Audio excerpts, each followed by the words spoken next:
Turn the lights down and get comfortable. Tonight's story begins in the dark. Before we start, let me know in the comments where you're listening from and what kind of stories keep you up at night. I take the assignment because no one else wants the quiet places, the soft miles where the map thins and the radio loosens into hiss. And I tell myself I like the way the woods breathe when there's no one watching. I drive north until the road thins to gravel, then to pale dust, then to a silence so wide it settles inside my chest and stays there, and I shoulder my pack with the calm habit of someone who has learned to trust routines more than instincts. The valley opens slowly, all willows and long water sighs sliding through reeds, the air cool enough to pearl my breath even in daylight. I mark coordinates, sketch the low ridgeline, note a stand of birch that looks peeled and pale, and the smell is clean at first, wet stone, cold leaves, until it isn't. There's a thin sweetness under it, like sap warmed too long, and it clings to the back of my throat when I swallow. I tell myself it's rot. I tell myself lots of things. I hear the sound before I notice the absence around it. Not a call, not wind. It's a sliding hush, a long, low exhale that doesn't come from any direction I can point to, as if the valley itself is learning how to breathe again after forgetting. It carries a rhythm that doesn't repeat, and my shoulders tighten because my body wants patterns, and this refuses them. I pause, press my glove to the bark of a cedar, feel the chill seep through leather into bone, and the hush thins, then stops. The quiet after weighs more than the sound did. I wait. I listen. A fly ticks somewhere. Water shifts. Normal things return, but they come back too neatly, like a set being dressed after a show. I walk down slope, boots easing over loam, and find the prints where the mud still holds memory. They are not hooves, not paws, not anything I can name without lying to myself. The impressions are smooth at the edges, shallow, as if whatever passed here rested weight without pressing, and there's a faint shimmer on the surface of the mud, a gloss that catches the light wrong. I kneel, feel the cold creep through my pants, and my pulse ticks loud in my ears. When the sound returns, it's closer, softer. It slides along the inside of my skull, and I understand, without knowing how, that it isn't moving toward me, it's waiting where I'm going. I stand too fast, the world sways, steadies, and the valley exhales once more, leaving something behind in the silence, something that knows my pace now. I tell myself to log the prints and move on, but my hands shake enough that the pencil skates and the paper feels thin, like it could tear under the weight of what I'm trying to say. I redraw the impressions 3 times, and still they refuse to look like anything once they leave the ground, as if the act of recording them drains their shape. When I straighten, my knees ache with a slow heat, and the valley seems wider than it was a minute ago, stretched without sound. The hush doesn't come back right away. Instead, there's a new absence, a hollowness between noises, and I realize I can no longer hear the water, even though I can see it slipping through reeds, silver and patient. I clap once, softly. The sound lands wrong. It doesn't echo, it just stops, like it has reached a soft wall and leaned into it. I start uphill, choosing firmer ground, my breath shallow and even the way I was taught, and I keep my eyes on the margins of things because that's where movement likes to hide. Nothing moves. That's worse. The birch stand ahead looks closer than it should be, then farther, then the same distance again, and the sweetness in the air thickens until it tastes like copper and wet leaves.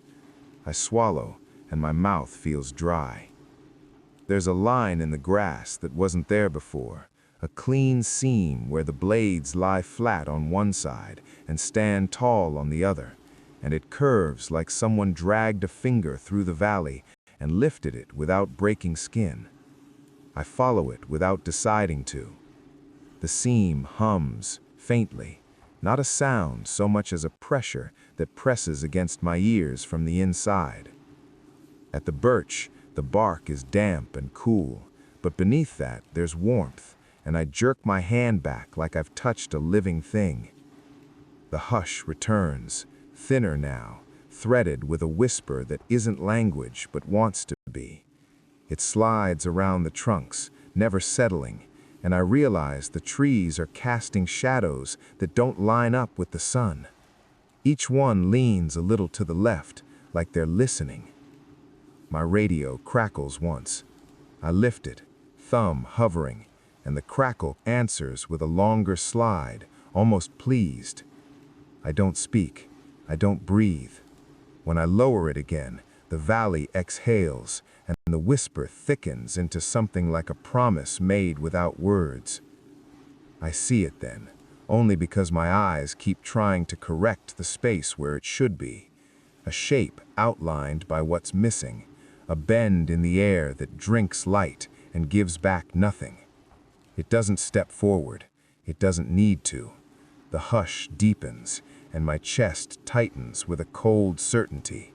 This thing does not arrive. It is revealed when you stand in the wrong place long enough. I back away without turning, heel finding heel, letting the space between breaths stretch until it aches, and the absence holds its shape, patient, as if patience is what it's made of. The seam in the grass shifts with me, not sliding so much as redeciding where it belongs, and I feel the pressure in my ears change, a soft inward pull like hands learning the shape of my head. The ground underfoot grows colder, not frost cold, older, the kind of chill that seeps up from places sunlight never agreed to touch. I step onto stone, and the valley smells of wet iron and moss rubbed raw. My pulse slows against my will, each beat careful, measured, and I hate the calm because it isn't mine. I tell myself to mark a retreat route. I tell myself to remember trees, angles, the lie of the land. The land does not keep still long enough to be remembered. A sound drifts from behind the birch, a soft stacking of syllables without edges, like breath laid over breath until it becomes a texture. It is not copying anything I've said, it is copying the shape of saying. The whisper curls around my spine and I shiver, not from fear, but recognition. And I don't know what I recognize. That scares me more. I move down slope again, faster now, and the water returns to my ears with a slap, too loud, too close. The stream has widened, the banks slump inward, slick with a sheen that reflects my face in pieces, and I crouch, steady myself with a hand to the ground. The soil pulses once, faintly, and I snatch my hand back, breath tearing loose in a sharp, stupid sound. The hush answers, pleased. I force myself to write, time, coordinates, sensory notes. The pencil scratches, and the words look like someone else's handwriting, looser, slanted, as if the page is gently tilting while I'm not looking. When I tear the page free and tuck it into my jacket, the pressure eases just a little, like a bargain accepted. The absence shifts again, closer now, and I understand the rules the way you understand gravity, by falling. It doesn't cross thresholds, it creates them. Where it rests, the world edits itself, trimming echoes, aligning shadows, teaching surfaces how to forget weight. It doesn't chase, it lets you step into the wrong version of a place and waits for you to notice. My radio lifts itself with a soft click, the strap tightening around my shoulder, and the whisper threads through the static with a careful tenderness that makes my eyes burn. I rip the radio free and throw it into the stream. The water swallows it without splash, and the hush falters, thin and sharp, a seam tearing. I run, not blindly, precisely. I choose solid ground, old trees, angles that feel true. The valley resists in small ways, roots where there were none, slopes that lengthen, but I keep moving until my lungs scrape and the sweetness in the air thins to nothing. When I stop, there is only wind and water and the ache in my legs. Behind me, the seam in the grass smooths away. The valley looks ordinary again, too ordinary. I know then that it will remember me even if I forget it, and that the sound didn't follow because it never leaves.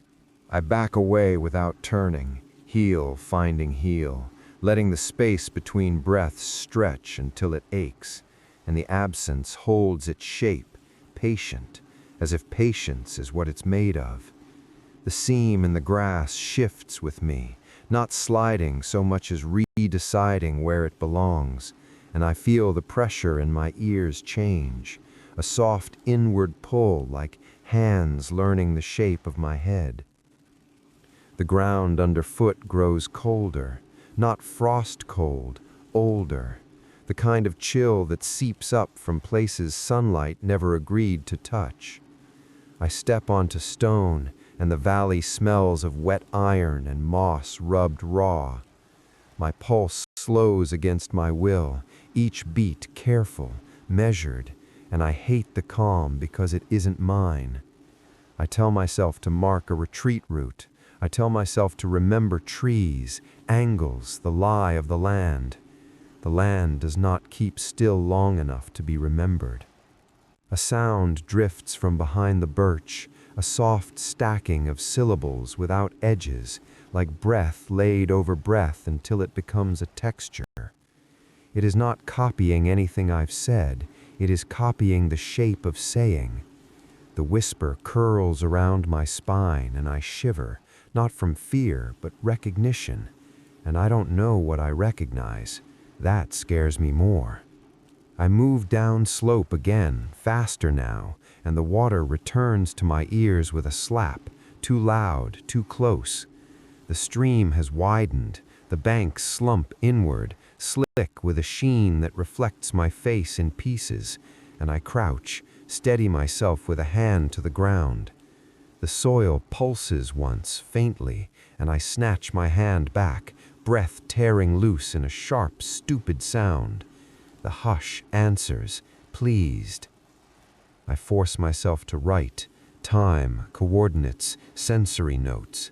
The pencil scratches, and the words look like someone else's handwriting, looser, slanted, as if the page is gently tilting while I'm not looking.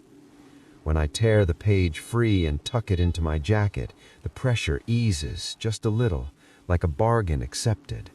The absence shifts again, closer now, and I understand the rules the way you understand gravity, by falling. It doesn't cross thresholds, it creates them. Where it rests, the world edits itself, trimming echoes, aligning shadows, teaching surfaces how to forget weight.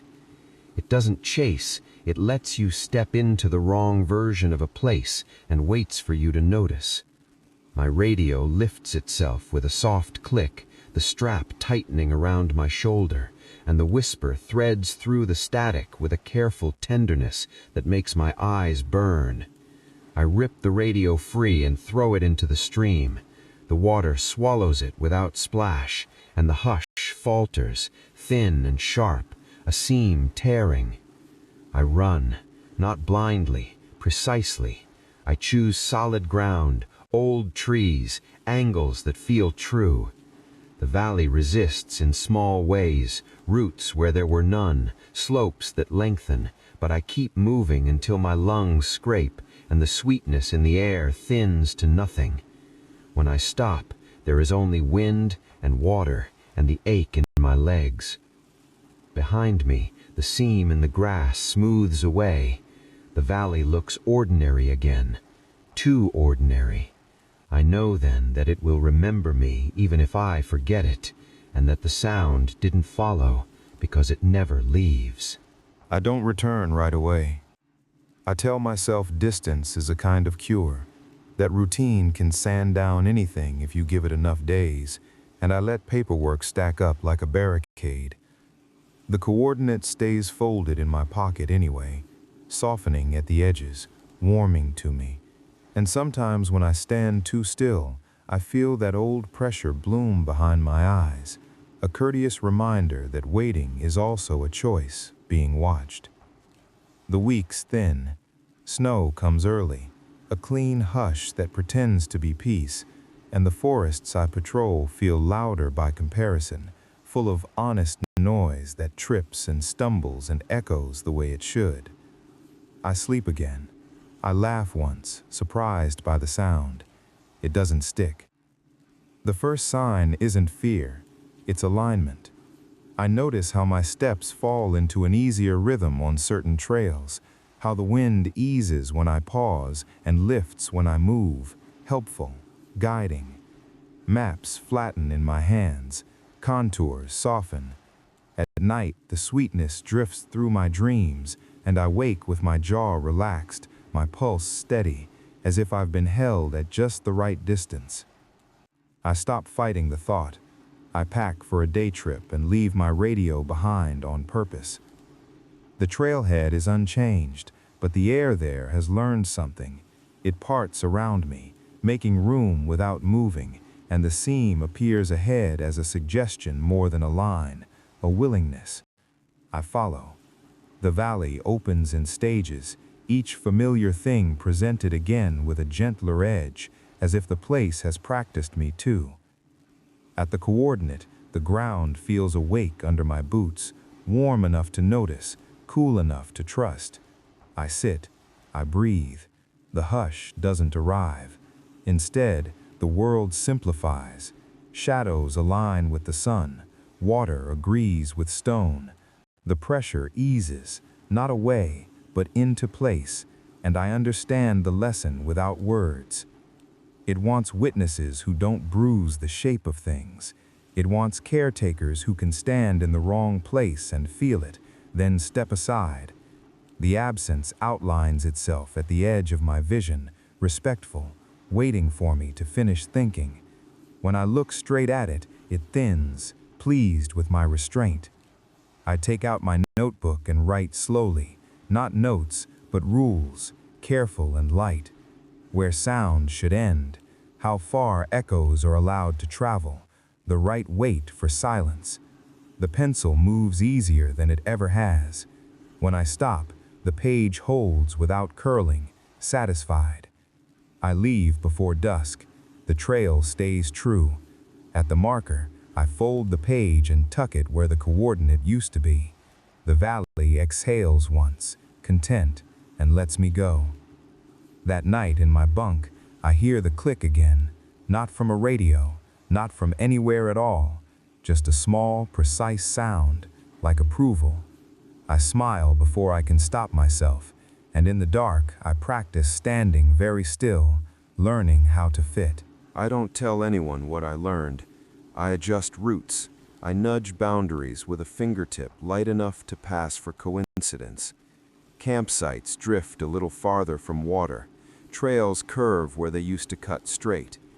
The forest accepts these edits with a soft compliance that feels earned, and the sweetness in the air fades to a memory I can carry without tasting.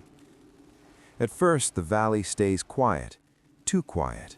The hush doesn't press, it listens. I feel it when I stop moving, a gentle attention that settles like a shawl across my shoulders, warming without weight. My body responds before my thoughts do, breath slowing, muscles easing, the old precision returning. I tell myself this is professionalism. I tell myself lots of things. The rules I wrote hold. Sound ends where it should, echoes fall into their lanes. When something strays, a shout thrown too far, a machine's whine left running, the air tightens briefly, like a hand closing and opening again, and the mistake dissolves without complaint. Nothing is unmade, it simply corrected. I begin to notice the margins more than the center, places where the forest looks undecided, clearings that feel thinner like fabric worn at the fold. I mark them. I don't linger. The absence is there, always at a courteous distance, outlining possibilities without choosing. When I step back, it recedes. When I step wrong, it waits. One afternoon, I find a boot print near a stream where no one should be. Fresh, human. The water runs too smooth beside it, the stones arranged with a care that feels practiced. I crouch, feel the warmth under my fingers, and the pressure blooms behind my eyes. Not urgent, not angry, concerned. The lesson tightens into a directive without words. I follow the trail just far enough to see the shimmer in the mud, the gloss that catches light and refuses it. The boot prints end cleanly, not dragged, not broken, simply concluded. I stand very still and let the alignment settle. The forest adjusts. The trail forgets itself. When I turn back, the print near the stream is already softening, edges loosening into nothing. I write the incident up as erosion. At night, the click comes more often, sometimes twice, sometimes not at all. I don't smile anymore. I practice restraint. I practice margins. The sweetness returns in small doses, a reward for precision, and I learn how much is too much. The absence approves when I stop before it does. I catch my reflection in a dark window and notice how still I look, how the lines of my face seem better aligned, shadows falling where they should. It unsettles me enough that I step back, breathe wrong on purpose, let the noise in. The pressure eases, forgiving. I am careful. I am useful. I am not finished learning. Beyond the ridge, the valley holds its shape without me. It practices, and sometimes when the wind lines up just right and the forest learns a new silence, I understand with a cold, steady clarity that caretakers can be corrected too if they forget the difference between fitting and belonging. The first time I deviate, it feels small enough to excuse. A shortcut, a kindness. A hiker caught late with weather, breath tight with panic, eyes bright and unfocused the way they get when sound won't behave. I guide them along a line that isn't on any map, a gentler curve through trees that lean just enough to agree, and the forest opens without fuss. The absence stays back, polite, approving the efficiency. The hiker thanks me too many times. Their voice echoes once where it shouldn't, and the air tightens just a hair. I clear my throat. I slow my steps. The echo falls into place. We reach the trailhead intact, and when they leave, the sweetness blooms faint and warm, like sap touched by sun. I tell myself this is stewardship. I tell myself I did good. The second time isn't so clean. A storm rolls in low and white, sound wrapped in wool, and the woods learn a new quiet that feels brittle. I'm out checking markers when the click lands too close, sharp as a pin behind my eyes. I stop. I breathe. The pressure doesn't ease. It stacks, careful and exact, like instructions waiting to be followed.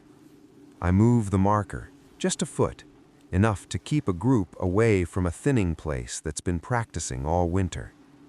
The ground warms under my boot, pleased. The seam shows itself, faint as breath on glass. I step back. The pressure eases. Approval settles, heavy and calm.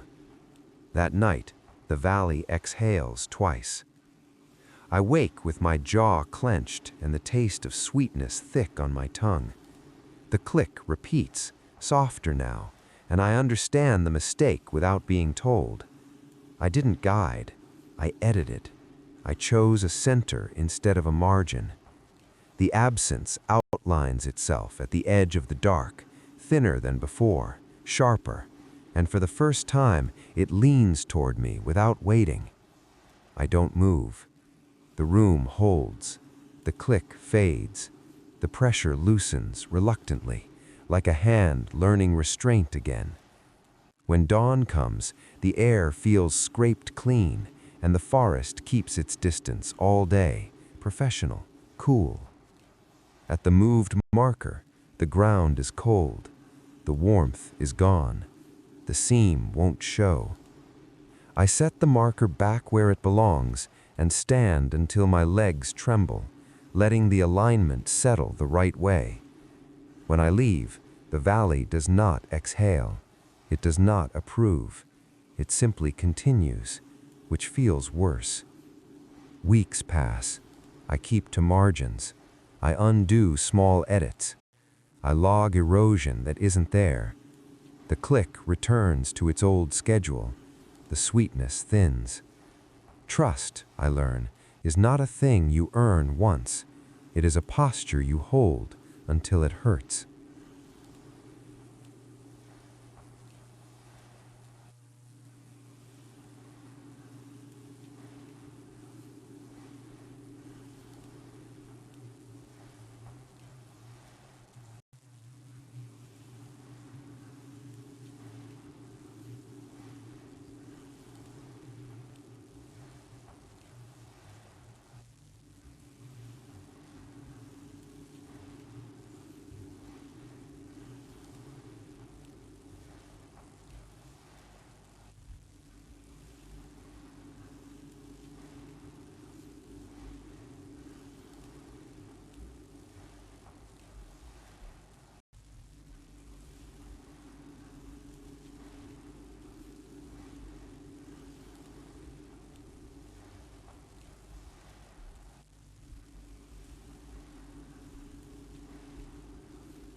The forest tests me with small substitutions.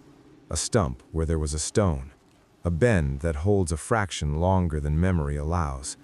Nothing loud, nothing wrong enough to report. I answer by slowing down, by letting my steps scuff and my breath rasp just enough to put texture back into the air. The pressure watches, it does not interfere.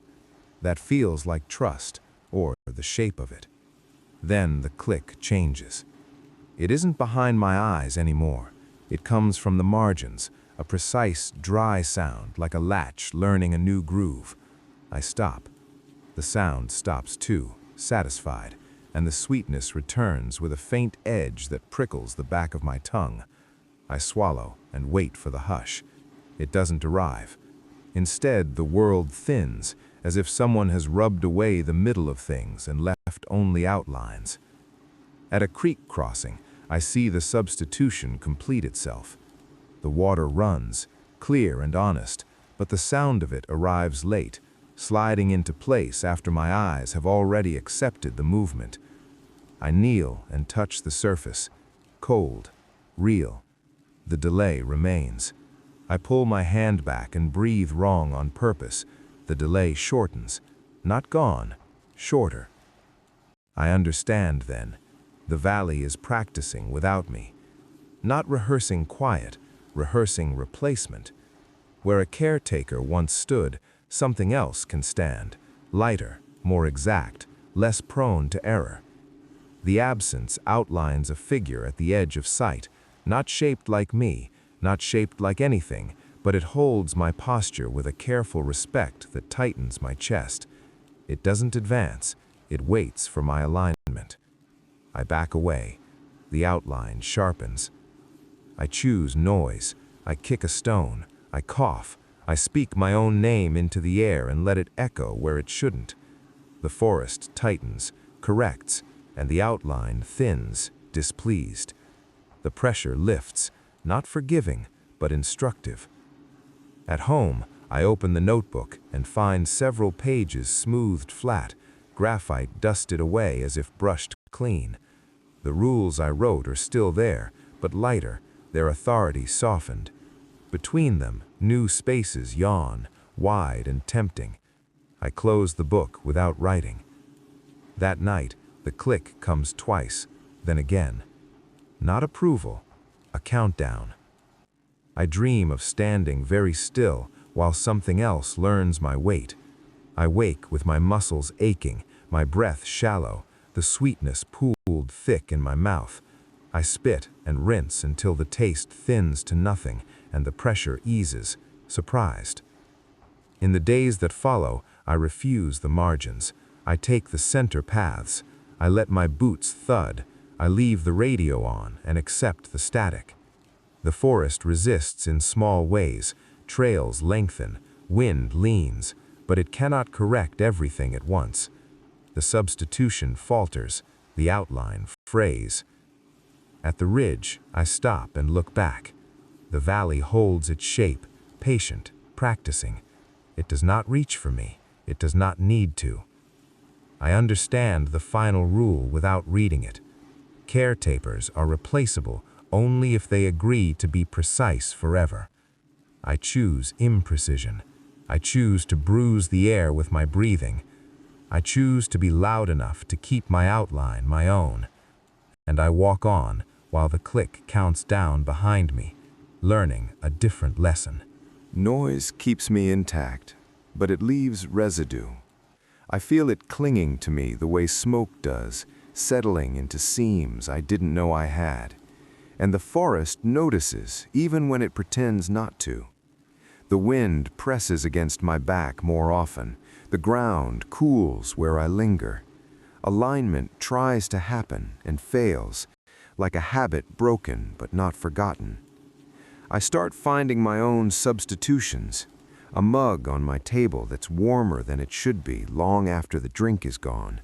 A door that closes with a softer sound than the hinges know how to make. My name written once in the logbook with a graphite pressure that doesn't match my hand. These aren't threats, they're rehearsals carried out on a smaller stage, careful enough to be mistaken for fatigue. The click moves again.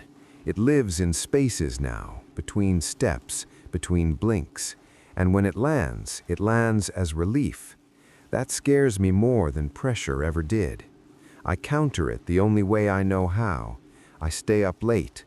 I let my breath hitch. I think sharp, jagged thoughts that scrape. On patrol, the margins look wrong, not thin, expectant. I feel watched without direction, attention spread evenly, a net without knots. The absence no longer outlines itself, it distributes. It learns how to be everywhere without being seen, and the sweetness in the air comes and goes like a tide I no longer measure. At a clearing I don't recognize, the ground remembers me before I do. Warmth blooms under my boots, hesitant, hopeful, and the pressure nudges, polite as ever. I step back, the warmth follows. I step again, it follows again, delayed by a breath, testing. No, I say, aloud, ugly and loud, and the word drops heavy into the space, bruising it. The forest tightens, the warmth thins, the delay stretches. I feel foolish and relieved at the same time. I realize then that leaving isn't enough. Refusal has to be consistent. The valley doesn't need me present to practice, it needs me predictable. I change my routes weekly. I switch boots. I write with different pencils. I misalign myself on purpose, small daily betrayals that make my outline wobble. The notebook grows heavier anyway. Pages reappear where I tore them out. Rules rewrite themselves lighter each time, softer, easier to ignore. One night I find a final line, pressed so faint it almost isn't there. Residue can be refined. I close the book and lock it away. In the dark, the click answers, not angry, not pleased, curious. I start planning my exit the way you plan a fire break, not a flight. Transfer papers, training replacements, loud goodbyes. I tell stories in the break room, laugh too hard, let my voice carry. The forest listens from a distance and practices being patient. On my last patrol, I stop at the ridge and look back once. The valley does not align, it does not hush, it breathes wrong, just a little, and I feel a soft disappointment brush past me like fog. The click lands once, precise, and then it stops. As I walk away, the residue clings, faint and stubborn. I know it will take time to wear off. I know some part of me will always listen for that alignment, that perfect quiet. But I keep my steps uneven, my breath loud, and I leave the valley practicing alone, hoping it forgets my shape before it learns to miss it. I expect the residue to fade the way smoke does, slow and honest, but it behaves more like a bruise, blooming darker before it lightens. In the city, sound stacks on itself without care, and at first that helps. Engines snarl, voices overlap, doors slam wrong. I breathe it in like medicine. Still, alignment keeps trying to happen in small rooms, in hallways where footsteps learn each other too well, in elevators that pause a fraction longer between floors as if considering me. I disrupt it. I hum off-key. I tap my knuckles on walls. I carry change in my pocket just to hear it disagree with itself. The click follows at a distance, not constant, not loud. It arrives when things go quiet on their own, late nights, early mornings, and it lands with a gentleness that makes my shoulders soften before I remember to tense. Relief. That same dangerous relief. I learn to answer it with ugliness, a cough, a curse bitten back, the scrape of a chair dragged too far. One morning, I wake to warmth under my feet. The floorboards hold heat the way soil does, held and shared, and for a moment my breath steadies without my permission. The sweetness ghosts the back of my tongue. I freeze, then step hard, heel first, and the warmth pulls away, offended. The pressure eases, surprised. The click does not come. I change apartments. At my new place, I keep windows cracked, even in winter, so the air never quite settles. I leave the radio on low at night, talk radio, arguments and laughter tangled together. The forest does not listen here. Something else does, but it's sloppy, impatient. I can live with that. Weeks pass. The residue thins, or I get better at not noticing it. The difference matters less than I thought it would. I take a job that keeps me moving. I walk routes that double back and cross themselves. I let my outline blur. Then the letter arrives. No return address. Paper soft as if handled often. Inside, a single page, graphite pressed light, familiar. A map I didn't draw. Lines gentle and precise, margins respected. At the bottom, a note, faint enough to be mistaken for a smudge. Alignment requested. Observation only. My pulse slows, my jaw loosens. The relief blooms, and I crush it immediately, crumpling the paper, tearing it, scattering the pieces into different bins on different streets. I make noise doing it, too much noise. People stare. Good. That night, the click comes once, from far away, like a memory testing its footing. I answer with laughter that sounds wrong even to me. The click does not repeat. I don't know if the valley sent the letter, or if the residue learned to write. I don't know if refusal teaches it anything, or if it simply moves on to easier shapes. I only know the rule I keep now, written nowhere, pressed into muscle and breath. Never be precise long enough to be learned. When quiet tries to practice around me, I break it gently, with care, the way you might interrupt a child counting steps toward a door they shouldn't open. I stay loud enough to remain myself. And when alignment brushes close, curious and patient, I step aside and let it pass, hoping that's enough to keep the afterimage from sharpening into me again. Even with distance, I feel the valley in the margins of my life. It's in the way shadows line up too neatly along city streets, the way water slips through gutters in patterns that feel deliberate. I catch myself pausing in doorways, holding my breath when the wind shifts too evenly across a block. The residue, stubborn as it is, never fully leaves. It presses against the back of my skull in small, polite reminders that precision is never free. I have learned to answer it with imperfection, with motion, with deliberate discord. My footsteps in hallways are uneven. My hands shake when I sign forms. I hum wrong notes into elevators. Anything to keep my shape from being copied. Then I receive another map, folded, soft, unsigned. The lines are subtle, margins respected. It shows the valley from a perspective I've never seen, angles I didn't know existed, the creek bending in ways that are impossible, yet familiar. At the bottom, in pencil light enough to vanish under scrutiny, it reads, "Observe only, learn nothing you cannot unlearn." I stare at it, pulse slowing, chest tight. Part of me wants to follow it, to see if the hush still holds its lessons. Another part wants to burn it and pretend it never arrived. I scatter it across the city in pieces, letting the wind carry fragments I cannot read back together. I listen for clicks. The hush does not respond. It waits. Weeks become months. The residue softens, but it doesn't vanish. I move through life with a practiced noise, deliberate imperfection that marks me as flawed, as alive. Windows are always cracked. Radios hum static. Footsteps fall with unpredictable weight. I walk at angles that confuse alignment, laugh at timings that don't sync. The valley, or whatever remains of its practice, seems to respect my persistence. I learn to live with the afterimage pressing behind my eyes, subtle enough not to distract, persistent enough to remind me of the rules I can never write down, never fully obey. I return once, only briefly.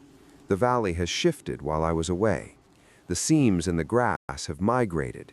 Trees lean differently. Shadows curl into new patterns.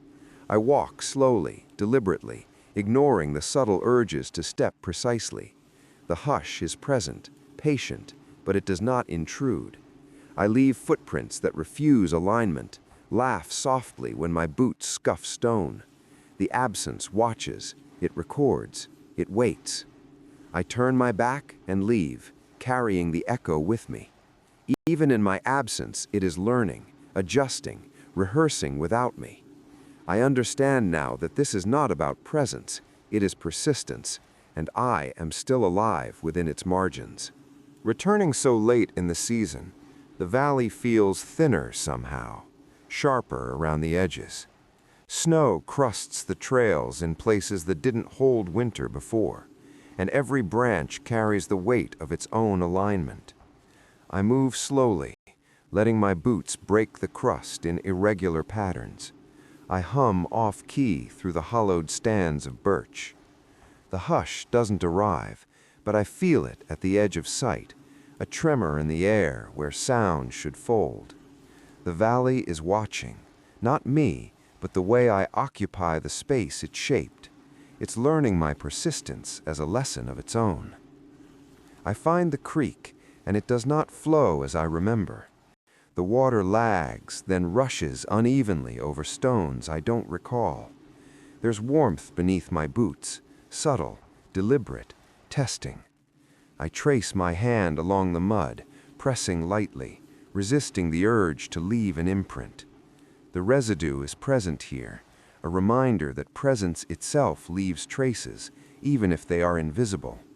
I step back, deliberately, breaking the rhythm. The warmth shifts, but does not follow.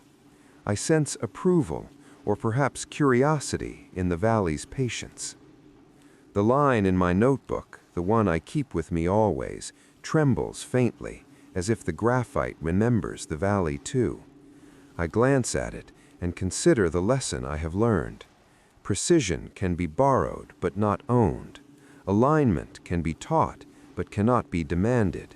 And the hush exists not to trap but to shape. I close my eyes and listen, letting the valley breathe around me. The air is cold, clean, and almost familiar. It shifts subtly when I shift. I test it, stepping in irregular arcs, spinning once, letting my voice cut through a fragment of wind. The silence realigns without interference. I smile, a small human noise in the vastness. I walk up the ridge where I first saw the outline, the place where the absence took form. The seam is faint but present, bending slightly toward me, unbroken. The outline waits in the peripheral, patient, refined. I feel no fear, only recognition. I am a visitor, not an intruder, imperfect, stubborn, human. I step closer, then hesitate. The hush does not sharpen. The pressure behind my eyes is steady. I step back, uneven, letting the valley reclaim the center. It breathes softly around me, a quiet lesson in boundaries and persistence. Hours pass. I make no sound that matters. I trace my hand along a tree, letting the bark remind me that the valley can be touched but not controlled. I kneel at the water's edge, cold running past my fingers, and watch how it corrects itself around irregular stones I didn't place. I rise, shuffle my feet in no discernible pattern, and walk out of the hollow with deliberate imperfection. Behind me, the hush folds itself into trees, water, soil. It practices still, learning, adjusting, patient. I leave knowing that the valley is alive in its own way, a teacher without